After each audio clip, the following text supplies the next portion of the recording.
Hey guys, இன்னைக்கு songs பற்றி எதுவும் பேசாமல் ஒரு மூவியை பற்றி பேசலாமா?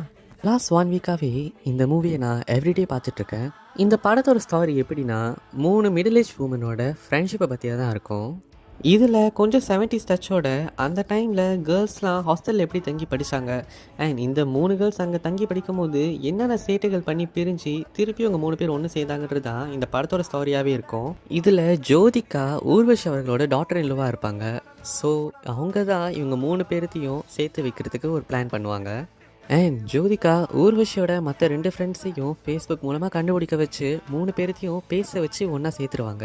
அண்ட் ஜோதிகா இவங்க 3 பேரையுமே ஒரு ரோட் ட்ரிப் மாதிரி வெக்கேஷனாக கூட்டிகிட்டு போவாங்க ஒரு 3 டேஸ்க்கு.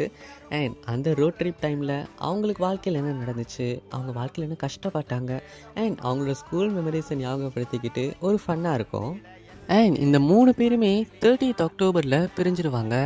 ஏன்னா இவங்க 3 பேருமே மதர்ஸோட பெர்மிஷன் இல்லாமல் ஹாஸ்டல் செவிரேறி குதித்து தேட்டருக்கு சினிமா பார்க்க போயிடுவாங்க. அண்ட் ஜோதிகா இவங்க 3 பேரும் சேர்ந்து நாளை செலிப்ரேட் பண்ணுறதுக்கு அவங்க பிரிஞ்சு போன நாளான 30th அக்டோபர்லேயே இவங்க 3 பேரும் சேர்ந்து செலிப்ரேட் பண்ணுவாங்க. அண்ட் இந்த 3 பேரும் எந்த கலர் சாரி போட்டு தேட்டருக்கு படம் பார்க்க போய் பிரிஞ்சாங்களோ அதே கலர் சாரியை ஜோதிகா அவங்க 3 பேருக்குமே கொடுத்து போட்டு வர சொல்லி அவங்கள திருப்பியும் கொண்டு வந்து ஒன்று சேர்ப்பாங்க. அண்ட் இந்த மூவி பெண்கள் எப்படி ஃப்ரீடமாக இருக்கணும், ஆஃப்டர் மேரிட் லைஃப் அவங்க எப்படி இண்டிபெண்ட்டாக இருக்கிறாங்க, அவங்க வாழ்க்கையை எப்படி அவங்க சந்தோஷமாக அமைச்சிக்கிறாங்கிறத பற்றி தான் இருக்கும்.